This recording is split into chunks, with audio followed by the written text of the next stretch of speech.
Hi, my name is Mercedes Diaz, and I'm originally from New York City, but I currently live in Franklin Park, New Jersey, which is located in Somerset County.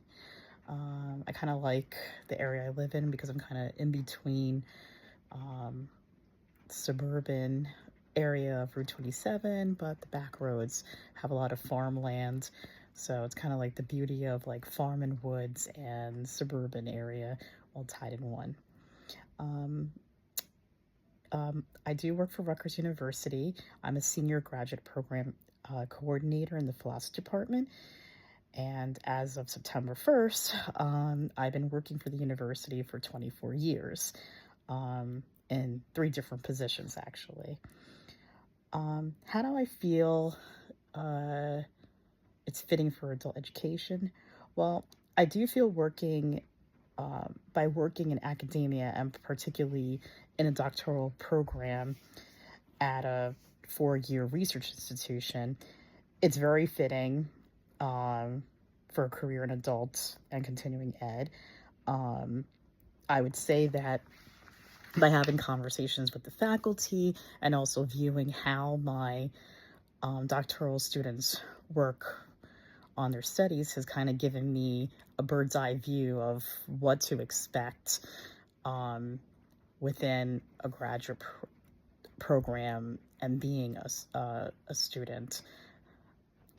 And not only that, but um, I know with my graduate students, they are at different ages. So there are some that start off right after undergrad that are starting in the program. There are some students who are coming in with a master's. And there are some that took a break from academia, worked, and then came back in. So a lot of my graduate students are, you know, in their mid 20s. Some are in their late 20s. There are some that are in their 30s, and there are some that are in their 40s. So it's kind of a mixed blend, and they're all coming in with different experiences. So, and they all have their different various ways of, contributing to their education because of their varying, not only educational experiences, but their personal experiences. The other thing, too, is that some of them are married, some of them have a child. I know at least like one incoming student now got married over the summer.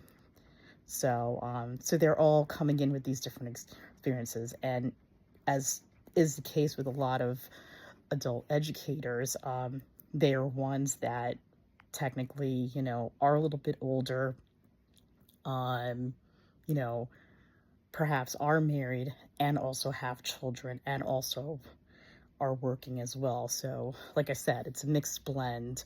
Um, and from seeing that, I can see how their studies provide this advanced theoretical and research based knowledge. And this definitely can assist in becoming a leader in a rapidly evolving field of adult education. In terms of examples that I participated in adult education, I mean, first and foremost would be right now, being a current grad student. I work full time and I'm going part time as a graduate student in the master's program. And I also, besides doing that, also advise an undergraduate student organization as well. So I'm kind of balancing those two things. Um, as far as anything else, on the side, I do volunteer work with an educational association, and I've been to some conferences, so I've helped facilitate discussions. Um, and in those different caucuses that I've facilitated discussions, there have been a lot of students that have been older who are going to school part time but work full time at a university. And they're happy to see, someone else like themselves who um, is a little bit older, has like familial responsibilities, working full time, and more so, also as a person of color as well. So they feel akin, like, oh, there's somebody else that looks like me who's also going through the same motions as I am, not only through career wise, but educationally wise as well. So, in that sense, it's almost like serving also a mentoring role as well. So I'm really happy to, be doing that. I love working with this association, and I hope to do more with it. And I'm looking forward to, you know, meeting all of you and getting to know all of you and learning more with the class. Thank you. Bye.